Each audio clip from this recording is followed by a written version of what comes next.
And in verse 20 to 21, we're going to read about God's favor on Hannah.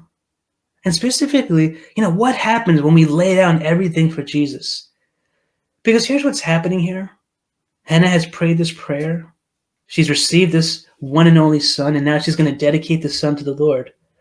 And verse 20 says this: Eli would bless Elkanah and his wife and say, "The Lord give you descendants from this woman for the loan that was given to the Lord." Then they would go to their own home. In chapter 1, think about this. Hannah struggled to have a child. And now she's offering up her only son, the answer to her miraculous prayer. You see, a son meant economic value. A son could labor in the fields, bring home grain, and make money for the family. The son was your social security net in a time where there was no social security. In your old age, your son would take care of you. A son also meant having grandchildren run around the house to carry on your legacy. Hannah, thinking about all that, she says, I'm going to dedicate all of this to the Lord. And mind you, when she dedicates Samuel to the Lord, she doesn't have other kids.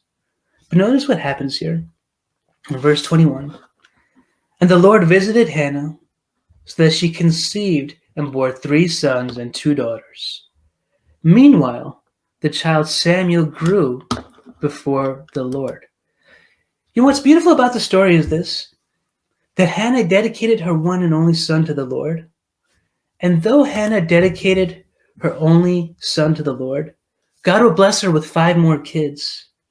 And here's a lesson for you and I. You see, we can never outgive God with our sacrifice. Hannah gives 1. God blesses in abundance. You see, in my 27 years of following Jesus, there's not a single minute of Bible study I regret.